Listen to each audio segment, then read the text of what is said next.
us as individuals to do better and to do more. Unhealthy, toxic, masculine and feminine traits, it's not working anymore. I look at Indigenous cultures around the world prioritize rites of passage, and I think that's been lost in a sea of children raising children, meaning that there are adults that are still regressed in their childhood development. There's this vicious cycle, and we're not creating the space to actually heal and move in the wholeness that we are.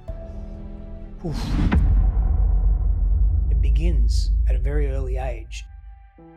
Having the presence of healthy men in their lives, men that are well-adjusted, men that are intentional, men that actually care about their own well-being and the well-being of their communities, men that carry very particular virtues and value sets and are able to delineate and express that with great clarity, and to be role models for these boys growing up into adults that eventually at some level will impact the world.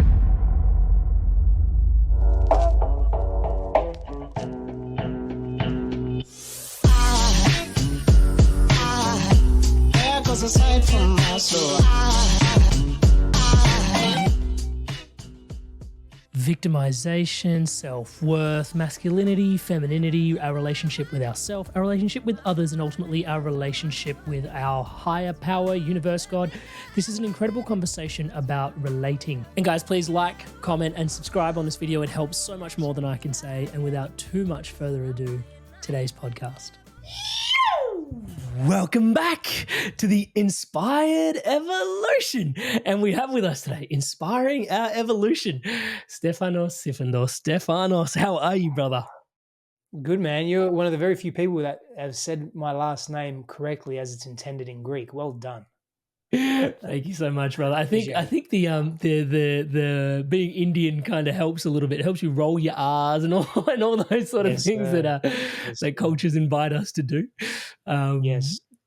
For those tuning into Stefanos for the first time, give me 2 quick secs. He's, in the world of personal growth and relationship experts and transformation, I don't know, I have to say, obviously he's a relationship expert and coach, but I feel like that is such a one-dimensional moniker for all the ground that we're going to cover in today's podcast. He definitely blends Eastern wisdom with, the Western strategies, like the way the Western mind likes to sort of rationalize things, but then opening up to the depths and the wellspring of wisdom that is Eastern philosophy.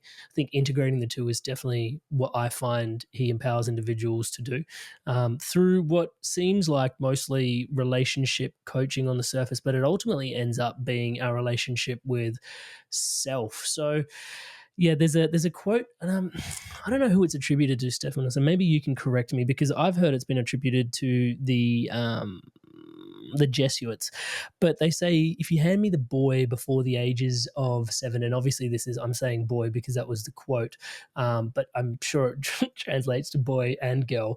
If you hand me the boy before the age of 7, I'll show you the man. And I know developmental psychology is like it's like the beating heart of your work in many ways.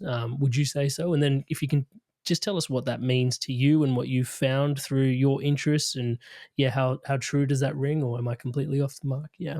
What does that quote mean to you? Yeah, man, it means a lot to me. And what I start with when I hear that, I think it's a Jesuit quote. I could also be mistaken as well. But what I hear when I receive that quote is this opportunity we have to be surrounded by very deliberate men as we transition from boyhood to manhood. And I'm not saying that transition is going to be when we're 7 years old, right? But one could say, or one could argue, or one could posit that it begins at a very early age, and having the presence of boys, having the presence of healthy men in their lives, men that are well-adjusted, men that are intentional, men that actually care about their own well-being and the well-being of their communities, men that carry very particular virtues and value sets specific to that culture and community, and are able to delineate and express that with great clarity, and to be role models for these boys growing up into adults that eventually at some level will impact the world, whether that's their immediate world of themselves or their immediate world of, which is slightly more extended, of their core family unit or their friends and their community or communities, and depending on what leadership positions they take and so forth. And so, I look at various, not all, but I'm sure many indigenous cultures around the world and older cultures around the world that really prioritize rites of passage, that really prioritize the development of our minds and our hearts and our bodies. And I think that's been lost in a sea of fast paced living, convenience, scarcity, um, the growth, the rapid growth of technology, but the declining levels of maturity and consciousness required to hold the technological marvels that we're creating as a collective. I think there are various reasons and many more than that. I think broken homes contributes to that as well. Children raising children, meaning that there are adults that are still regressed in their childhood development, and they're wounded and they're hurt and they're carrying unresolved trauma and unconsciously or maybe consciously projecting that and injecting that into their own children's lives and into their own lives and into the lives of their partnerships and so forth. There's this vicious cycle, and we're not creating the space to actually heal and move in the wholeness that we are, where it may look like self-sabotaging, and it's not necessarily that. It's self-protection, but it is not self-preservation. It is destructive. And I'll pause there because I don't want to go on too much of a tangent, but that's my response to your question. No, it's this is completely for you to share. You don't have to pause yourself on our account.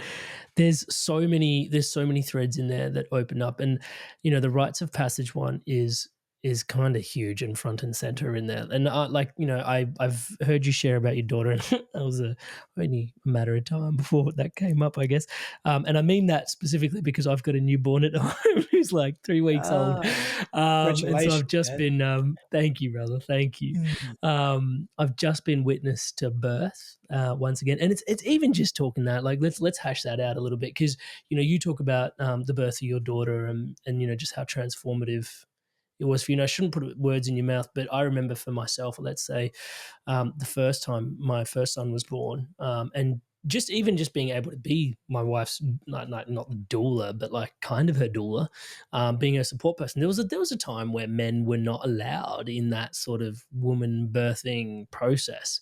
And just watching how the times are changing, men are exposed to this part, and actually I was like her number one person as a support mechanism, not because I'm so awesome, but but like literally just because I'm her trusted confidant and stuff like that, and so I was her support mechanism through that journey. All of that to say, I remember watching her go through the process, and man, like, a girl went into this is the only way I've been able to articulate it to my friends, is like a girl went in to birthing and a woman came out. Yeah, like it was night and day.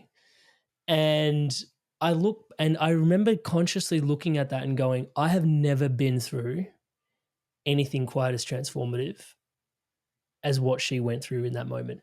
Admittedly, becoming a father, I've had to integrate the change and the shift, and it's been like a gradual process. And I feel like I've had to step into a maturity and coach myself through, okay, yep, like I'm evolving and I'm stepping into this boy to man sort of space.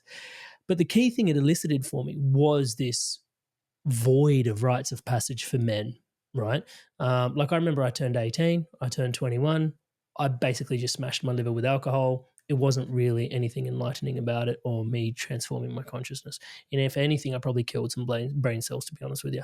And so watching kind of this, just this transformation of my wife go from girl to woman through the process of birthing. And I'm sure probably doesn't happen for everybody, but it was very obvious. Like, and even just the things she described to me, bro, like she would say things like, I knew I could do it at the time because at some point I had to connect into this idea of collective womanhood. It's like women all over the world are doing this right now as I'm doing We this. have And it's been doing like, it since the right, dawning for of time. like Yeah. eons. And it's just like this really profound space and just, I guess, an opportunity for us to discuss just, I don't know what the question really is. Is it asking you about whether it's by design that men have been stripped? And, it's not conspiratorially, like you said, convenience is part of it. But like, what's the men don't have rites of passage? And I guess what is the symptomology of that? What are the challenges with that? Do we need to reinstate them? How do we reinstate them? There's so much to discuss in there. But I'm conscious. I'm just going to hand it over to you to explore your thoughts on the matter. Yeah. Thanks for sharing your own personal story with the birth of your child, man, and the witnessing of your partner, your wife. It's really beautiful. I think that we'll never, as men, we will never experience that, which is possibly one of the most. And we're meaning making machines, right? Like we do that, and so the meaning that I assign to a woman giving birth is one of the most, if not the most sacred practice that exists on this planet. And look, we contribute to that, and don't get me wrong, like we play a role, and I don't want to minimize that role in any capacity. And it's not the same, it's very different. It's very, very different. It is an interesting, whether you call it design or whether you call it evolution, it is very, very interesting that we are different in that way. And I think, if we really unpack this question, what angle are we taking? What vantage point are we going to take? Where are we going to sit when we speak about this? Are we going to sit and speak to this around, from a non-dual perspective, from ultimately a non-dual perspective, where we're just in on this merry-go-round of lifetime after lifetime, and if you're not a female in this lifetime, you're a female one down the track, and so forth. Like, you're everything and all of it. You're the infinite lives that can be lived, and everything that you witness and every person that you encounter is ultimately a reflection of you in another life path, and you will eventually be on that path if you haven't already, and so forth. Or do you take another completely a different view? Like, you can get lost in all of this, but what I will say on that is that as a society we lack the reverence for each other, I think. But and it goes both ways, it goes always. We lack the reverence for the feminine and for what the female body is very capable of. And because men are generally physically dominant, or physically they carry more prowess, more strength, more physical fitness, so to speak. We have conditioned ourselves and our society to make that mean that because of that we're better. We're a better gender. We're a better biological sex. And that to me is completely wrong and off, because even for me, just the logic of the fact that we're saying that means we have something to pin it against. And if that something didn't exist, what would we be? So therefore, our value is instantly and immediately derived also from the opposition, from the duality, right? And I know I mentioned non-duality a moment ago, and part of non-dual ethos is to be in the duality, to realize that non-duality is what exists and what is, right? And so that, and to me, that's Advaita Vedanta. And so for me, or that's a form and expression of non-dualism that I've subscribed to and follow, and do my best to live my life by, and not always the best, but I do my best. And so there's this beautiful gift that the feminine gives us as men, to soften us when we need to be softened, and to inspire us when we need to be inspired, and to be the muse in our lives to motivate us to move, right, and to create in the ways that we create. I often think, one of the reasons why men are so adamant on accomplishment and achievement and creation in the outside world, like in the externalities, is because we're we're compensating for what we can't create, which is life. We can't birth life into this world, right? And I'm very clear that not every female can do that for various reasons. However, she carries the blueprint to do so, right? We don't. We don't. And so, and that's not wrong. That's not bad. It just is. But we disrespect and demonize our differences. And if we keep doing that, man, I don't see how we're going to win, and I don't see how we're honestly going to thrive and maybe even survive. Like, if we continue to do that intense segregation and separation is causing us more harm than good. Where if we can just sit in our humility for a moment and say, wow, look at what this woman can do. Look what she's done. Not how do I be better than her, but how do I raise my own frequency to meet her where she's at in her brilliance? That's a very different proposition as opposed to let me be better and let me do everything I can to prove that, to validate myself, no matter what the cost. When I find that we're and a man, I love the word reverence and the way you're carrying it here, but not but sorry, and I find when we're sort of clambering on like I'm picturing like anyway, people clambering on top of each other to sort of I'm better than you, I've got this figured out, and there's like this clamber, and we're sort of pulling the other person down in order to pull ourselves up to a certain level. Underpinning most of that, I have found in the past, I've had to look deep within, is this real. It's hard to avoid it, but it's our relationship with our own self-worth, right? And that, yeah, it's when I come across your work, it's I always, we've done a few conversations on relationships. A friend of yours was on the podcast recently, Mark Groves, and it was a similar sort of, hey, okay, let's talk about relationships, and it's like, yeah, but if you're gonna go as deep as Steph goes or Mark goes, it's like, what's your relationship with yourself like, right? It goes into like and not even like slowly, it quickly quickly slips into that space. And as we're projecting, as from what I heard from you, the masculine on the feminine, I really love your perspective on how you shared, like, we can only really define better, in apostrophes, in air quotes, by in comparison. And is it really better?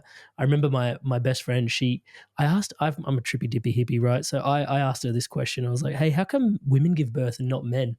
And she looks at me. She's Syrian, yeah. So she's like rough as guts, and she just calls it straight. She's like, oi, you're not strong enough. Like but it was a great point, because it was like, actually, we think we're strong, but there's a Yeah. whole different strength to like carrying Yeah. something for 9 months and then not complaining Yeah. about it for even a second. It's just like, if I had to carry something for 9 months, you would never hear the end of it. Like, and so, I'm yeah, telling you, man, like there's an interconnectedness here that we weave, right? And we may be externally stronger, physically stronger, right, as men. However, we will never know if we, as a collective, because we haven't been doing it for millions of years as hominoids, right? When I said the dawn of time, the dawning of our time is really what I meant, right? Our time as hominoids, as humans, expressions of humans.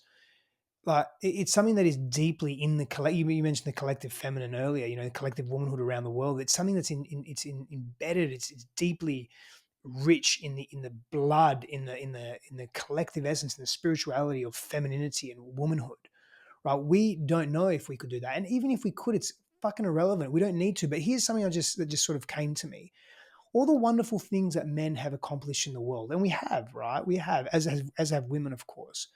But all the wonderful things that we've accomplished in the world, even if some of it or a lot of it, maybe, I don't know what the percentage is, has come from compensation, right? Has come from like an unhealthy, competitive place, it still has driven us at some level, maybe unbeknown to us, unconsciously, to create marvels in the world. And whether we call them inventions or rather rediscoveries as opposed to discoveries, we've been inspired at some level by the feminine. Now, how we transmute that within ourselves, my opinion is the more intentional we are, the more deliberate we are, then and the more clear we are, and the more it comes from a healthy, sustainable place within, psychosocially, psycho-emotionally, psycho-spiritually, then we're going to be able to achieve not only more, but it's going the energetics behind it, I think, will be cleaner, right?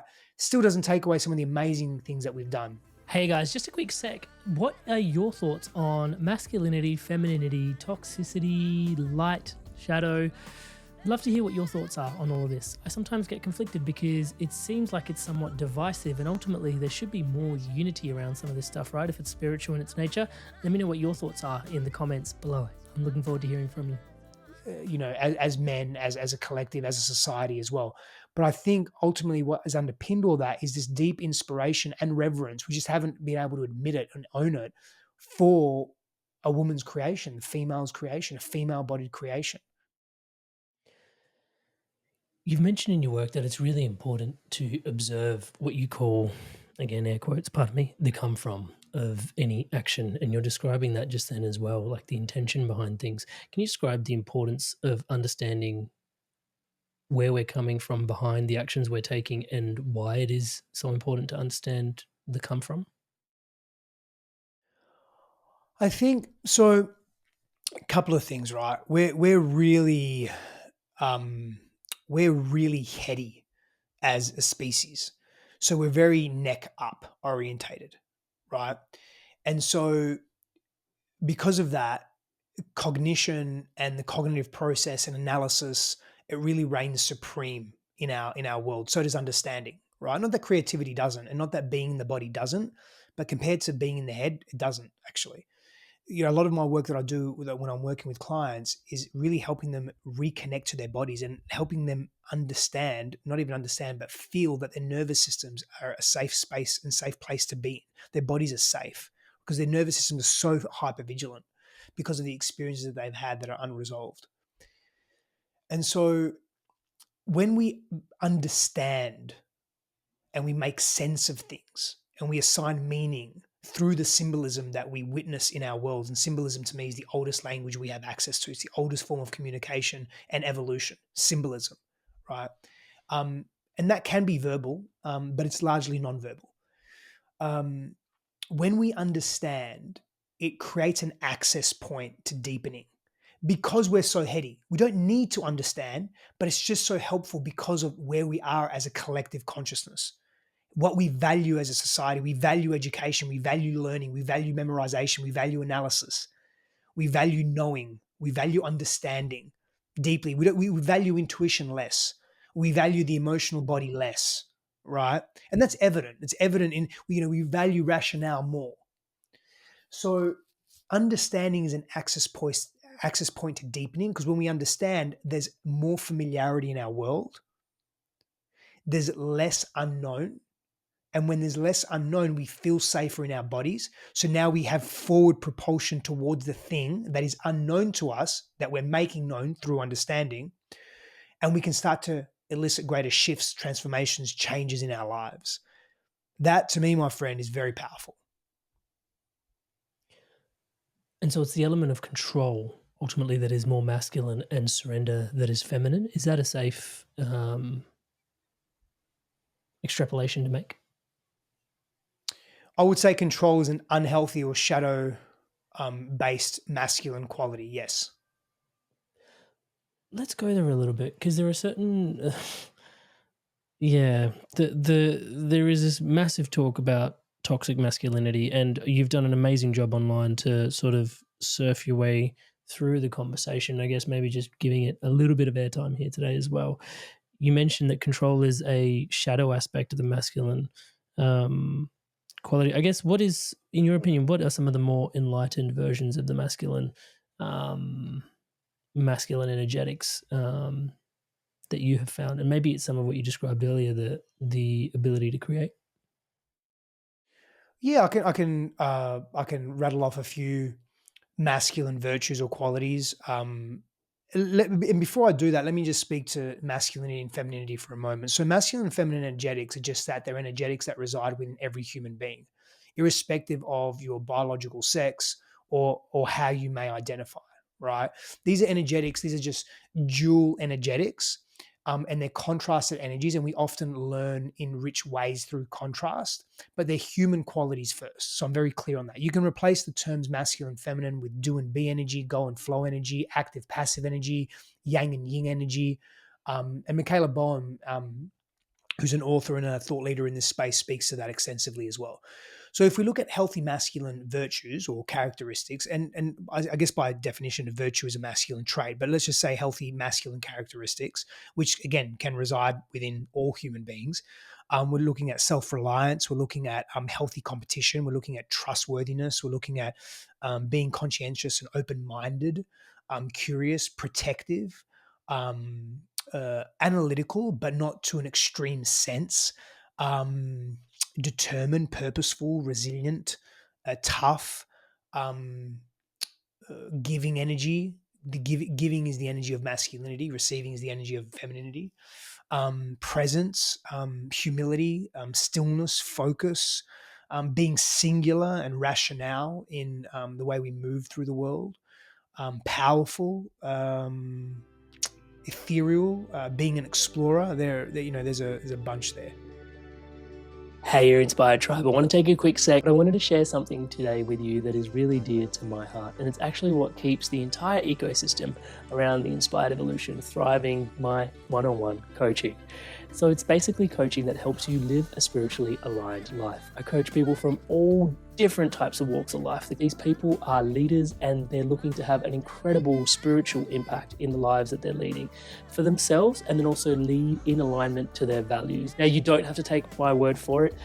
Here's a few people that have also transformed through my coaching, and here's what they have to say.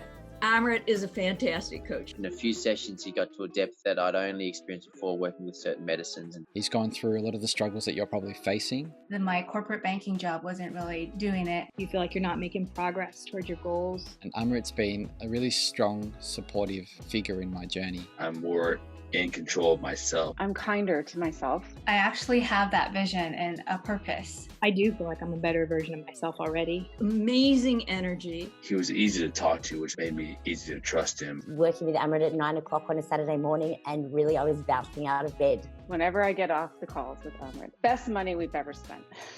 I would not recommend him because I don't want everyone to know about him and then I won't be able to book him. If he gets too busy, I won't get my turn. I would say absolutely. There's no way you can work with Amrit for a period of time without being transformed. So if you're considering him as a coach, do not hesitate, because you won't be disappointed.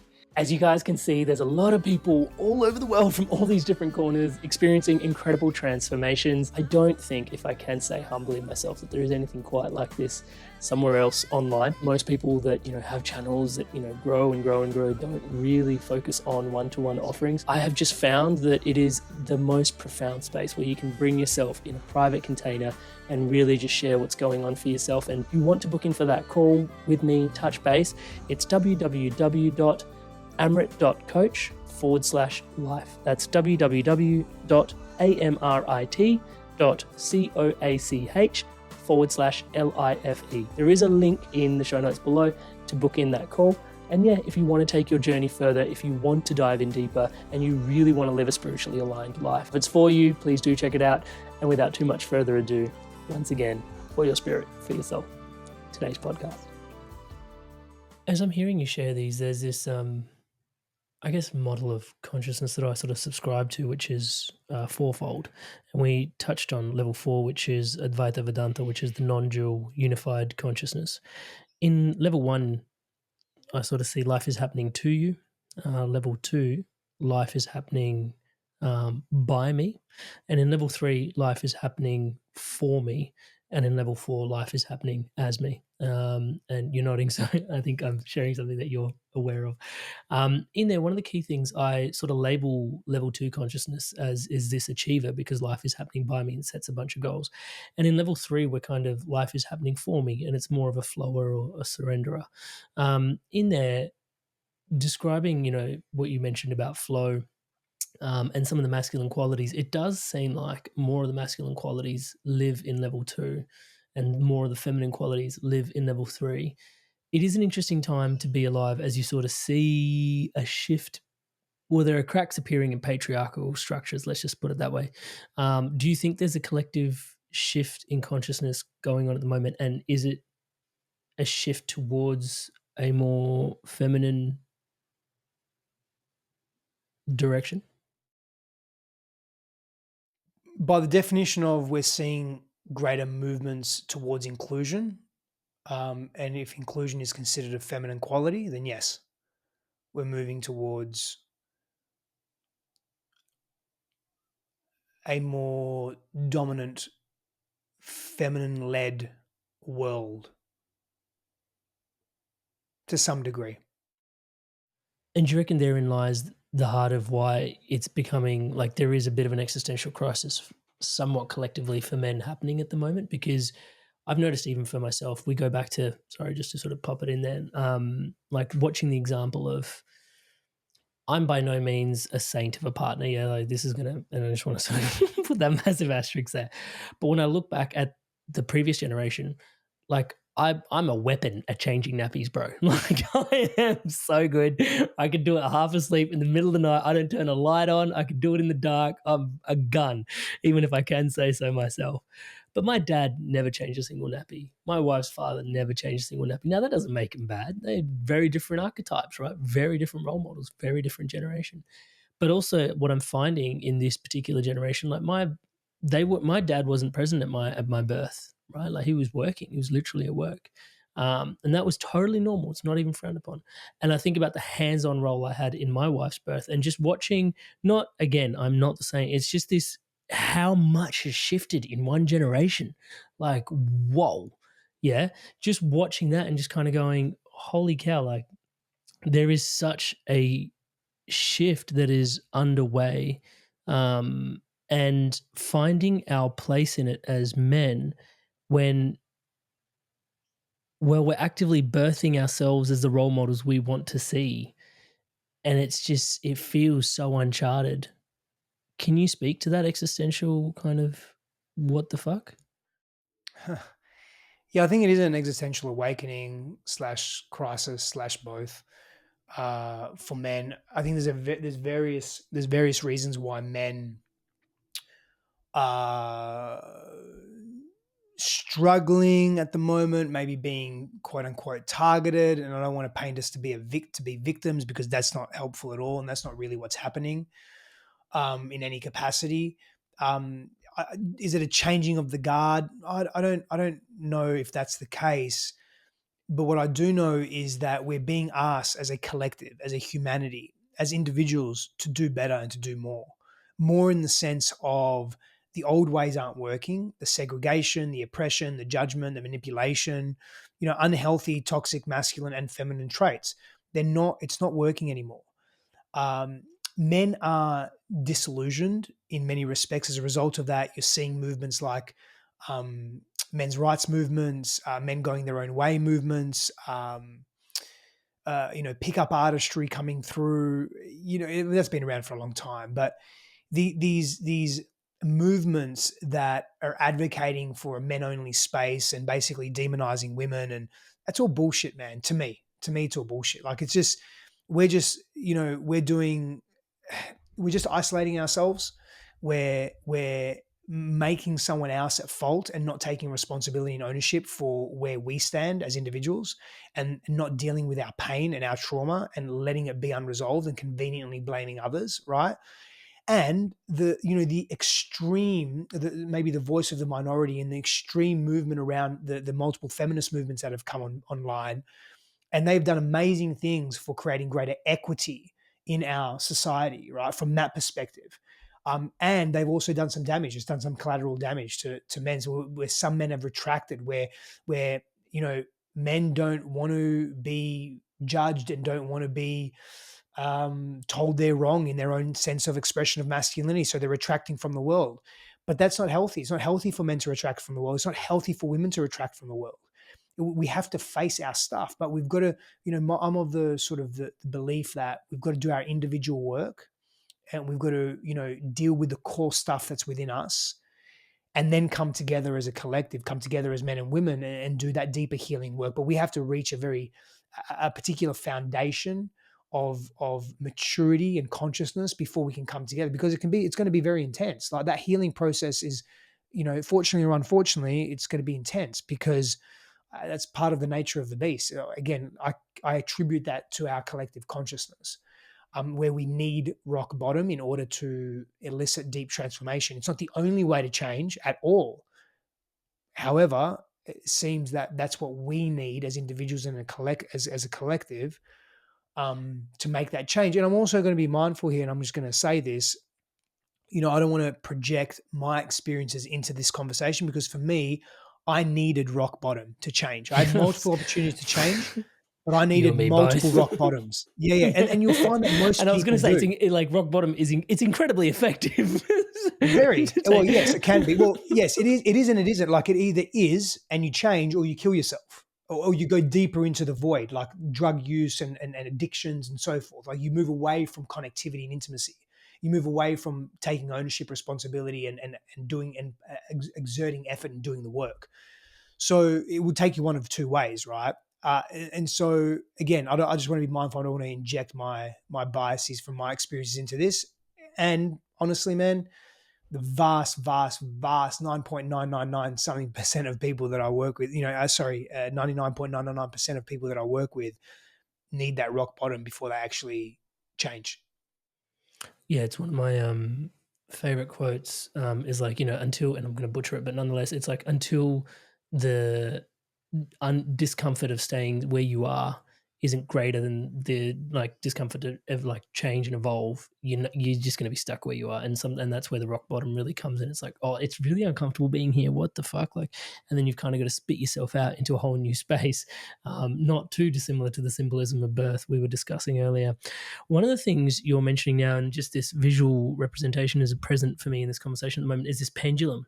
It's like we've kind of gone from this like hyper masculine space, we're swinging in, and there's probably been somewhat of this compensatory effect as it's swinging back to the feminine. And there's this, and I've noticed this within myself, like the ever elusive call to balance within oneself when we're discussing masculine feminine energies. You mentioned it's within us, and then also you touched on our own inner work there, and I'm sure there's like things swing one way, things swing another way. What does and this is a very open question, but what does the inner work look like? Because you mentioned it's important for us to do our own work before the masculine and the feminine come together, and there's a healing at large that is available to that. But before we end up in that space, we've got to look within. What does that look within? How does it start? What does it really? What is that body of work that you're referring to there? The short of it is, the short of doing our inner work is that we make the unconscious conscious, we make the unknown known.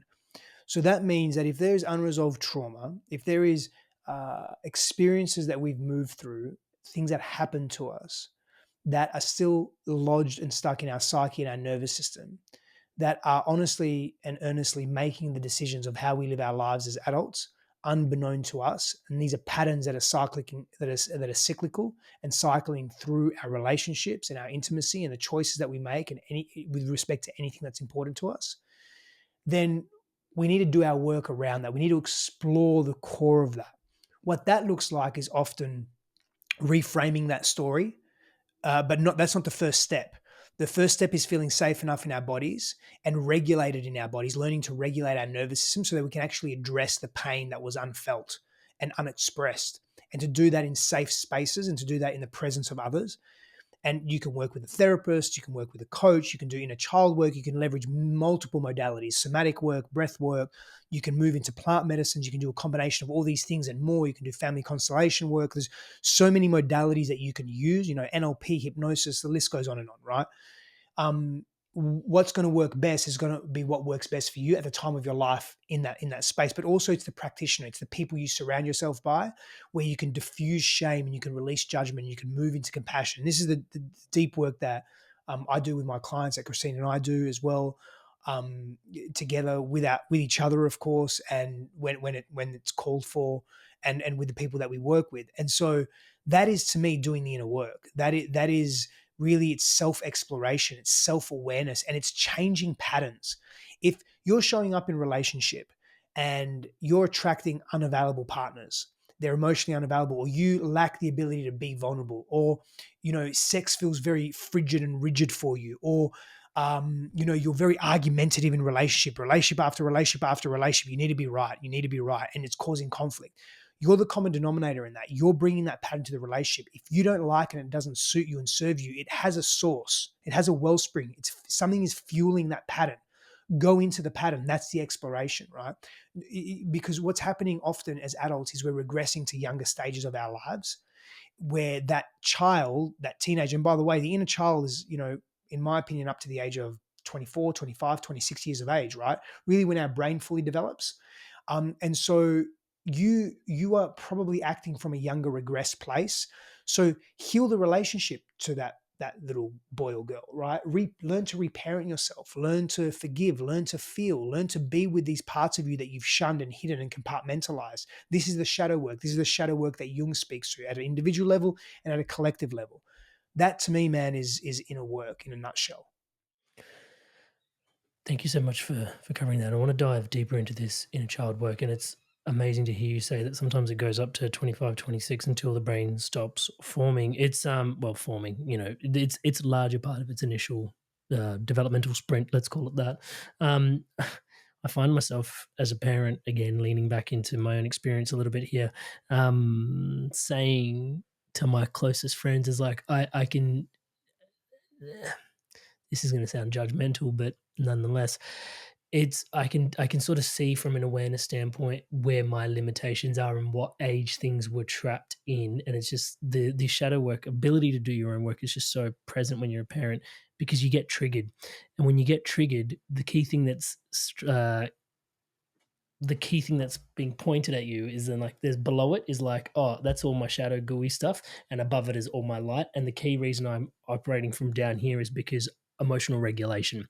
And that's what I found again and again. Just the ability to regulate my emotions is one of the, and I'm going to be pretty fat fingered in the paintbrush I draw here, but it feels like that is the only thing that really separates me from boy to man, is my ability to regulate my emotions when it comes to raising a family and like role modeling out the types of behavior that I want for my sons, as opposed to the kind of behavior that I'm like, oh shit, I'm one of them. Like I'm still a kid, bro. And it's, that realization, like for me, it's just like, how well do I regulate emotion? And in there, yeah, I think there's a real depth that the inner child work affords us. But then also you seem to, when I've been exposed to your work, it just seems to be like, sorry for how I'm going to articulate this, but you bring the nervous system conversation all the way down into the depths of the inner child depths with you when I'm exposed to your work, Steph. Can you describe, well, either or, like, or both together, like the inner child work, I think is definitely a rabbit hole I wanted to open up today with yourself. And then also the nervous system, but is there a way for us to have the conversation of both of them together, and how important, and if there is a link, and how deep that link runs between the pair of them? The link runs deep, man, and there is a deep connection between inner child work and the nervous system. They go hand in hand. For a long time, I held a belief that the soul and the spirit was superior to the body, and these days, instead of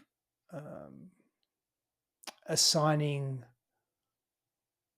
a hierarchy to that, I see that the soul, it's not that it doesn't exist without the body.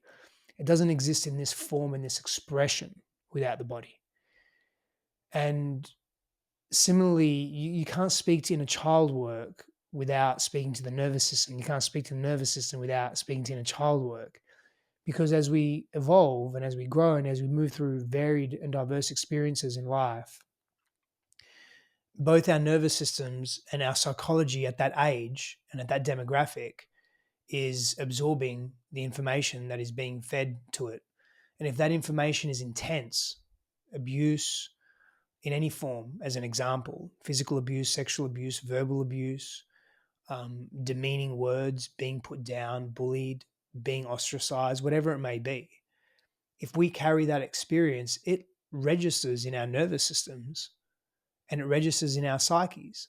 And that is connected to how old we are as well, and the stage of development that we're in as well. So there's a lot to be said for combining somatic work and nervous system work with the psychosocial, psycho-emotional, psycho-spiritual elements of inner child work. How does one start forming a relationship with one's nervous system? Yeah. Very simply, man, it depends where you're at. So we want to meet people where they're at with respect to their nervous systems and their bodies. Some people have experienced so much torment being in their bodies for whatever their reasons are, right? That the simple act of exercise is too difficult. Just walking, or even going for a run, or lifting some weights, or doing some yoga. The moment that the body is challenged, there's this resistance to going into any pain because they've experienced so much pain. So the MO is aversion to pain. So I start people very light, and I meet them where they're at, right? It depends where they're at in their lives, but I start them very light. I just want mindfulness and attentiveness to being in the body. So go for a 10-minute walk, 10 minutes, 5 minutes, I don't care. 3 minutes, I don't care. 5-minute walk, 3-minute walk, and just feel your feet making contact with the ground through your shoes. Just be mindful of that. Be aware of that. When you have a shower, feel the water on your skin. Right? When you're outside and there's a little bit of sunshine, stop, pause for a moment, feel your skin warming up as the sun is making contact to your skin. Just start small by being in your body just a little bit, right? Multiple times a day, just squeeze your fingers, just like this. Feel, close your eyes, remove that primary sensory, external sensory organ and just feel. Then maybe just fingers together, hear it. Sounds can be very activating and triggering for people as well, right? And so sit for a moment and just listen to some music that feels good. How does that land in your body? People may say, what does that even mean, land in my body? Well, how do you feel in your body? Do you feel warmth? Do you feel comfort? Do you feel happiness and joy? Start placing states of being to what your body is expressing. We start really, really slow, man, really, really slow. Maybe you're not accustomed to getting a massage. If it doesn't feel unsafe, get a massage once a month. And just, maybe drop 4 grams of mushrooms, maybe not. I'm teasing, but I'm not. I'm also not. It depends where you're at. Maybe 4 grams is too much depending on the strain, but maybe microdose, whatever. But get into your body. And sometimes we use carnal, sassafras, or even, high quality MDMA or whatever it may be. And I'm not a practitioner of those substances. And I have a very strong, a very firm, I should say, perspective on the use of sacrament and plant medicine. But I'm joking and I'm being serious as well. Again, we want to meet people where they're at, right? Sometimes people need a little bit more of a, just because of their personality, they need more of a shock. So maybe we say, okay, let's go bungee jumping. Let's really get you in your body, because they can tolerate that. They have the resilience for that. But more than likely, they're very rare cases. More than likely, they're just playing into a compensatory pattern to condition themselves. But really, they paradoxically, they're getting in the body to get out of the body, right? And it's the adrenaline and everything else that they're addicted to that pulls them away from actually facing their pain. So we want to do less of that. We want to soften. Maybe you go to a sound healing journey, right? A sound healing session at your local yoga studio, and you lay and you hear the gongs and whatever other instruments are being played, and you feel the vibration moving through your body. Just pay attention, just be as still as you can. Sometimes I'll just get people practicing stillness, man, literally just laying down for a few minutes and not moving at all and just breathing really, really slow. And that can be so uncomfortable for people. So it just depends, man. I want people to be uncomfortable, but I also want them to be comfortable enough and not too uncomfortable. So I'm giving you some examples, but there are many, it's like go chop wood, go outside and chop some wood, or go carry some stuff that needs to be moved from your garage to the front verge or something. Just do things to get in your body, right? Irrespective of what it is. Go outside and crawl for a bit. Put your bare feet in the grass. Like just do that. Feel, what does that feel like to have your bare feet in the grass? One of the things I'm recognizing as you're sharing is even the and again, this is with love, so I don't want to sound super pushy about it, but even just the I'm recognizing there's points of resistance in movement, even for me, and I touch wood, love working out, and so in there it's recognizing that actually those bits of resistance are actually somewhat associated to pain. And it's interesting actually watching the psychosomatic sort of relationship between things. I've recently been devouring the works of a gentleman named John E. Sarno. I'm not sure if you've come across him, but he talks about lower back pain, and then he's extrapolated that to back pain, to like physical pain. And I was watching, of all shows, recently, The Crown. I'm not sure if everyone's seen it on Netflix, but it's about Queen Elizabeth and her reign. And there's a particular point where her partner, he's actually talking, and I bring it up because it's something as mainstream as a show like that that's won a bunch of awards and stuff.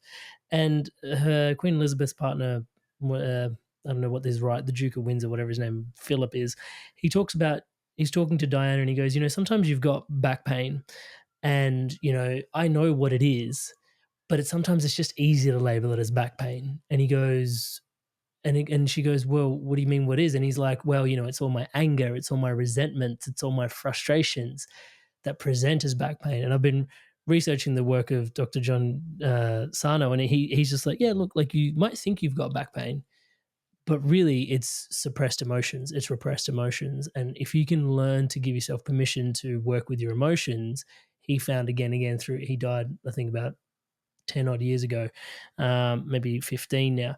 But he said, if you can learn to deal with the emotions through his practitioner's like work of like 40, 50 years, he found dealing with the emotions was much more effective than actually dealing with the body. Towards the last 20 years of his work, it was like, I just stopped. It basically, similar to what he says, like, go out and get a walk, but look at your emotions, look at your shit. And really that's where stuff starts to come apart in the body. And I think it's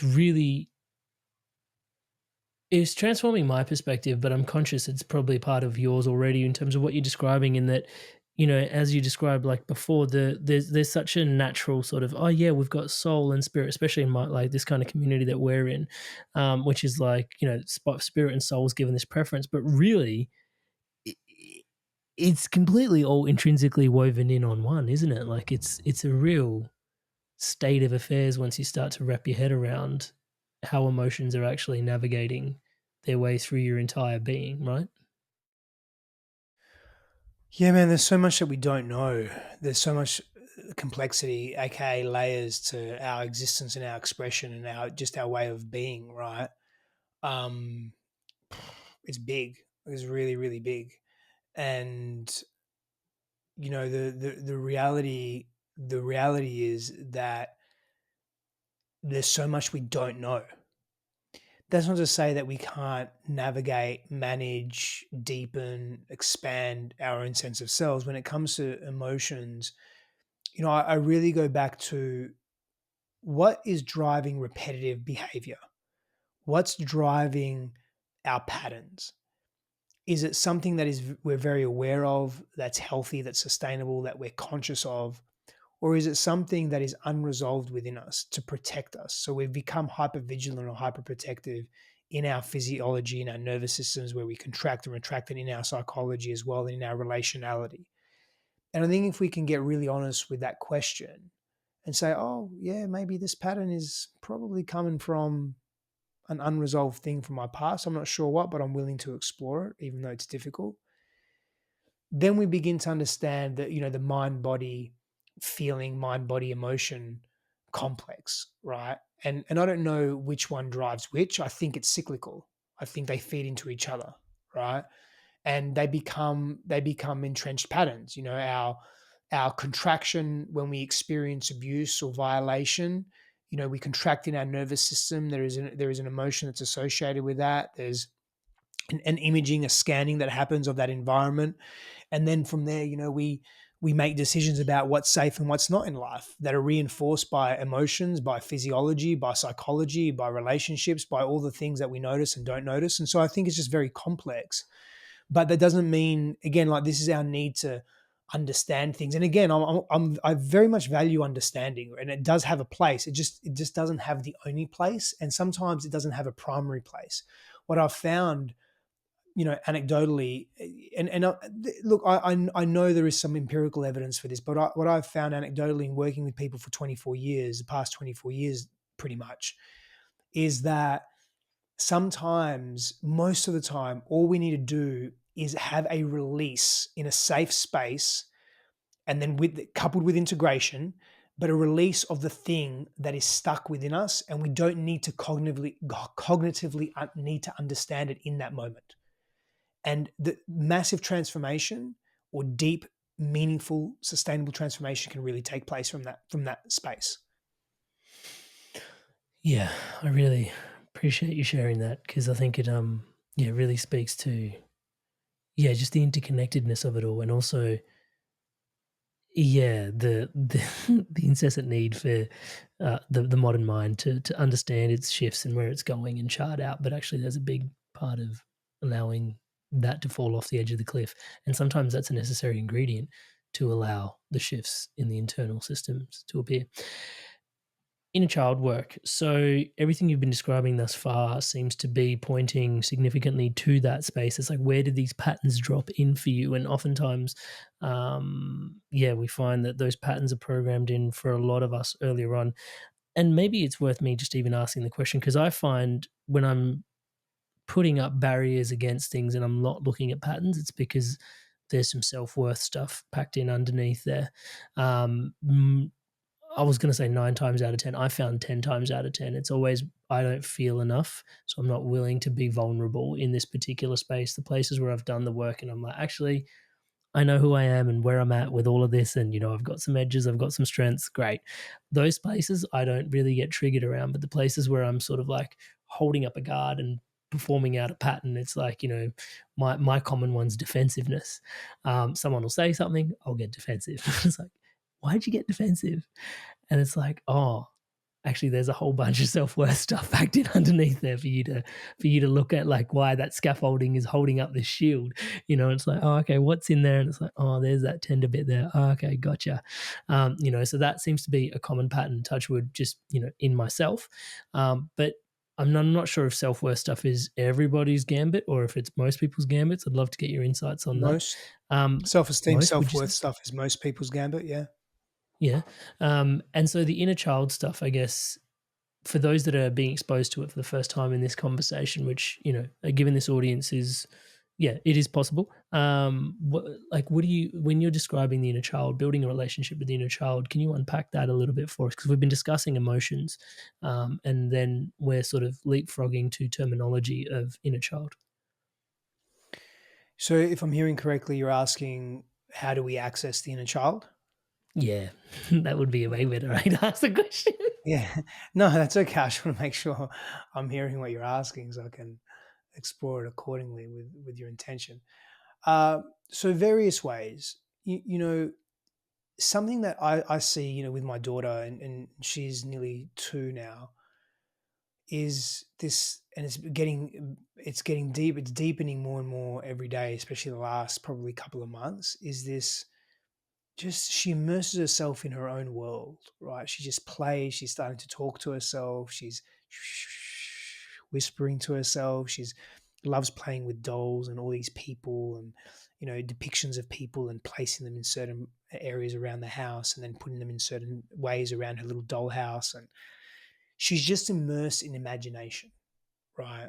And so often, for so many of us as children, our imagination was taken from us. Again, we either experienced abuse in our household or our environment, or our parents were in survival mode, or our parents divorced and there was less time for play, or the household was just run in a very rigid, structured way, and there were lots of rules, or maybe you moved around a lot and there was just so much unknown, whatever it was, like volatility, violence, moving schools a lot, just maybe being, the fifth child out of 8 or something, and you got a little lost in the mix, and whatever. Our imagination is often just stripped from us. Our parents sometimes are so disenchanted with life themselves that they're mean, and they don't mean to be mean, but they're mean, and they're just trying to survive themselves. And when they witness the imagination of and the innocence of a child playing out, it aggravates them because they can't access that, and they lost that at such a young age, and they had to grow up. And maybe you as a child are enmeshed with your parents and you had to grow up really quick and you had to look after the family, or one of your parents passed away and you had to start working earlier than you wanted to, and responsibilities and all those things, or you just took it on yourself as the eldest in the house. I'm just giving you a bunch of relatable examples, right? But accessing that inner child is about accessing innocence and joy and play. And honestly, man, that can be equally as challenging for people as is doing deep shadow work and accessing their trauma and releasing that, because it's so foreign. And it goes back to what you said about self-worth. People just don't believe they deserve joy. They don't believe that they're worthy of joy and innocence and play. And so helping people feel safe in their bodies, letting them know that they can trust themselves and they can trust the process, and they can trust the environment again. That's the beginning stages. Then we start to, through visualization techniques or through embodiment practices or trauma release exercises or emotional release practices, we start to get them into the body and start connecting with that part of them, right? And the inner child, there's multiple parts. There's an 8-year-old part, a 6-year-old part, a 12-year-old part. And by the way, there's multiple parts of the 8-year-old as well. There could be multiple 8-year-old selves, And so it's not like this journey where we have to get in there straight away. It's just about exploration and whatever needs to be revealed in this moment, trusting that and then navigating that, right? So forging a relationship and an awareness with that part of our psyche that still is running the show in certain areas of our lives, and being in deeper communion and relationship with that, forging a relationship, being in communication. What does that part need? What's it telling you? What did it experience? What did it need back then that it didn't get? What was it really joyous about? Did it have any joy? Was it able to experience joy? If it did, how did it experience that? Really getting to know yourself in that. This is where understanding comes into play, but it's in combination with feeling. So there's some examples of, and then there's other techniques and practices, right? Like where we can start doing practices where, like cross-lateral nervous system practices, where we're stimulating certain areas of the brain that are activating our creativity and imagination and playfulness, that help us access that inner self, right? That inner child as well. So there's lots of different techniques to use, but they're good starting points. What are some of those cross-lateral exercises look like? Yeah. So an example, one example is if you're right hand dominant, when you write with your left hand, right? And when you're writing with your left hand, speak as your 12-year-old self or 10-year-old self, or your inner child, right? And write a letter to yourself. And one hand represents the adult self, and the other hand represents the non-dominant hand. For me, to my left, represents the inner child, right? And that can be an access point as an example. Coloring in with your non-dominant hand, drawing with your non-dominant hand. These can be really, really helpful practices. Doing things like this. And then squatting or moving, lunging and moving and so forth, like going upside down. And if you can, of course, some people can't do that, but doing a handstand against the wall or something, that can start to stimulate parts of you as a person that haven't been accessed before, And there's other simple techniques such as just watch something funny on YouTube.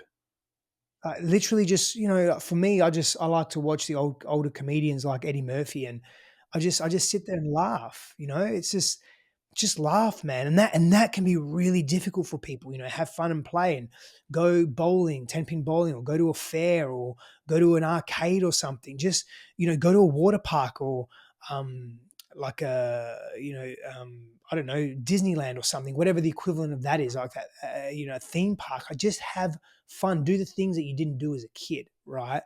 Play hopscotch. And that's cross-lateral stuff too, you jump and cross your feet and do and skip and do things like that, depending your body can handle it.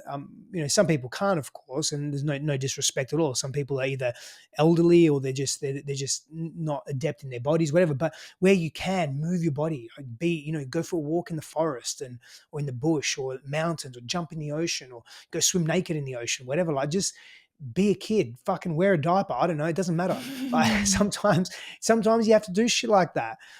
Just don't identify as a baby, as a 1-year-old when you're a 45-year-old man.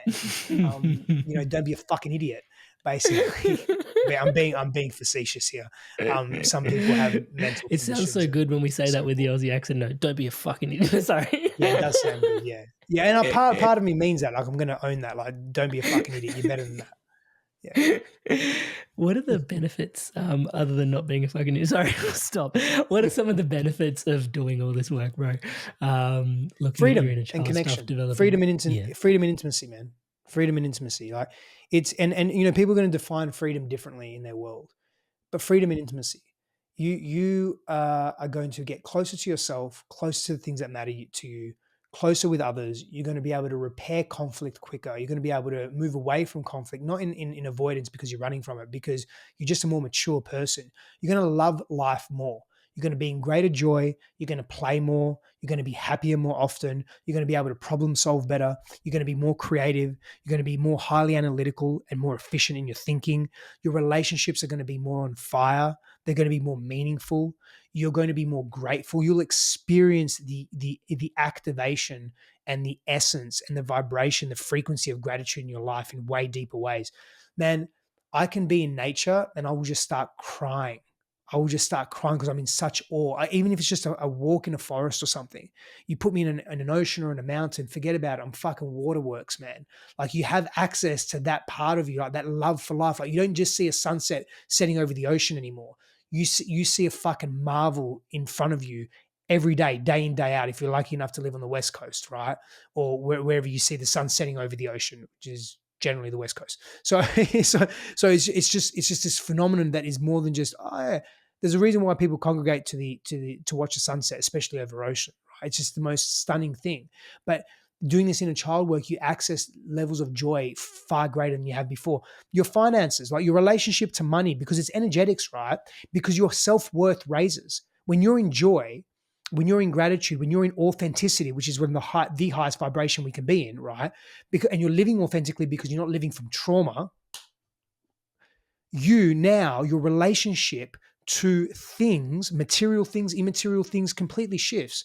So your self-worth raises, your value raises, your intrinsic worthiness, sense of self raises. So of course you're going to attract. Now we start moving into real law of attraction stuff, right? Because you're vibrating at from a different place, but you've done your inner work, you've gone through the gauntlet, you've gone to war with yourself and with life, so to speak, to come through and not have to continue that war anymore.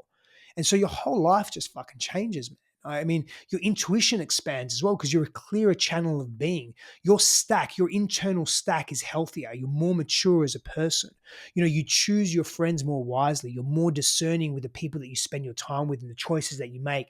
Addictions start to fall away because you're feeling connected to life. Addictions devoid of intimacy and connection. I mean, I can keep going, man, but I think that's a good place to stop. Brother, thank you so much. And each of those is a podcast unto themselves, I think. One of the other pieces in there then is the benefits for us doing this work on ourselves. You mentioned that's where it starts, but then there's this massive healing that's awaiting us collectively as well. The benefits for, I guess, society as we do this work on ourselves. Is it safe to say that there is an extrapolative benefit on the collective? Yes, absolutely. Yeah, there has to be, man, because, well, there has to be in my mind because the individuals make the whole, right? And so the more available we make ourselves to the world, the more we contribute in meaningful ways. I love that. And for those that want to dive deeper into, just the inner child work, the inner child healing, I think you and Christine together are facilitating an inner child workshop coming up. Is that correct? Yeah, that's right. Yeah, February 29th, we officially begin. And we've been doing this workshop for 4 years. We actually started doing this in the pandemic and got a really pandemic or plandemic, I don't know, whatever position you take in the world. I just thought I'd throw in that there, stir people up a little bit. Either way, during the times of 2020, because we wanted to just give back to the community in a really meaningful way and been doing this work for so long. So we structured it, put it together. We did a level 1, level 2. So we're teaching level 1 over a 10-week period. Starting February 29th. And it's powerful, man. Like it's super, super powerful work. You can jump on christinehassler.com/reconnect. It's all about reconnecting to the inner self, of course, and the inner child. Yeah, brilliant. I'll put a link to that in the show notes below, as well as, man, for me, I'd love digging through your YouTube videos. I know your Instagram following is, so for those, most people connect to your stuff on Instagram, but I have a real soft spot for your work on YouTube as well, the videos that you're putting out. And again, like, you know, I've tried to sort of encompass a few elements. I think I mentioned in the intro even to today, like there is, you know, we can moniker you as relationship expert and coach, but then there's just all the different rabbit holes that are available to us and all the different kind of conversations when there's so many nuances to trauma, to empowerment, to healing, to self-love, man, that, you know, I appreciate the content that you're putting out in YouTube alone, let alone everything else that you're doing. And I think that brings me to the point of gratitude today, man. I of course I've got to thank you for today's conversation, but you know, it pales in comparison to, like you said, you know, scraping the bottom of the barrel is an effective path for transformation. And, you know, I think just it speaks volumes, the amount of the grace with which you hold space, brother, for the types of conversations that we're having. And so it's not lost upon me that it's, you know, a lifetime at least worth of work that informs the conversation we get to stand on the shoulders of today. So thank you so much for you doing you, man, and just really being able to share yourself so abundantly here with us today. Just wanted to honor and Thanks, acknowledge brother. you. Thank you for thank you for having me on your show. I appreciate it. The only part I didn't get to cover the ground on in today's episode was one of my favorite sort of unpackings or musings. Can I call it that? Anyway, just speak to it, Amrit. Was the there's a piece that you brought into my consciousness, which was around like God speaks to you in silence and stillness. And man, after hearing that, like the number of times I've just found myself reflecting on that, like it's just, and how centering it is to just even just hold that in your psyche as like, it's fucking fire. Thank you so much, bro. Thank you. Like, yeah, that's been huge for me. Hey, your Inspired Tribe. I want to take a quick sec. I wanted to share something today with you that is really dear to my heart. And it's actually what keeps the entire ecosystem around the Inspired Evolution thriving, my one-on-one coaching. So it's basically coaching that helps you live a spiritually aligned life. I coach people from all different types of walks of life. These people are leaders and they're looking to have an incredible spiritual impact in the lives that they're leading for themselves, and then also lead in alignment to their values. Now, you don't have to take my word for it.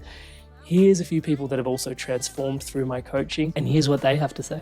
Amrit is a fantastic coach. In a few sessions, he got to a depth that I'd only experienced before working with certain medicines. And he's gone through a lot of the struggles that you're probably facing. My corporate banking job wasn't really doing it. You feel like you're not making progress towards your goals. And Amrit's been a really strong, supportive figure in my journey. I'm more in control of myself. I'm kinder to myself. I actually have that vision and a purpose. I do feel like I'm a better version of myself already. Amazing energy. He was easy to talk to, which made me easy to trust him. Working with Amrit at 9 o'clock on a Saturday morning, and really I was bouncing out of bed. Whenever I get off the calls with Amrit, best money we've ever spent. I would not recommend him because I don't want everyone to know about him and then I won't be able to book him. If he gets too busy, I won't get my turn. I would say absolutely. There's no way you can work with Amrit for a period of time without being transformed. So if you're considering him as a coach, do not hesitate, because you won't be disappointed. As you guys can see, there's a lot of people all over the world from all these different corners experiencing incredible transformations. I don't think, if I can say humbly myself, that there is anything quite like this somewhere else online. Most people that, have channels that, grow and grow and grow don't really focus on one-to-one offerings. I have just found that it is the most profound space where you can bring yourself in a private container and really just share what's going on for yourself. And if you want to book in for that call with me, touch base, it's www.amrit.coach/life. That's www.amrit.coach/life. There is a link in the show notes below to book in that call. And yeah, if you want to take your journey further, if you want to dive in deeper and you really want to live a spiritually aligned life, if it's for you, please do check it out. And without too much further ado, once again, for your spirit, for yourself, today's podcast. Hey guys, I love the fact that you've made it all the way through to the end. You've obviously loved this episode, so please give us a comment and subscribe to the channel. If you loved this particular conversation, you're going to love the conversation with Stefanos' partner, Christine Hassler. She's also a master coach of 30 years. You can check out her episode on screen now. And also a few recommendations on screen for you to continue your journey to stay inspired and keep evolving. See you in the next one.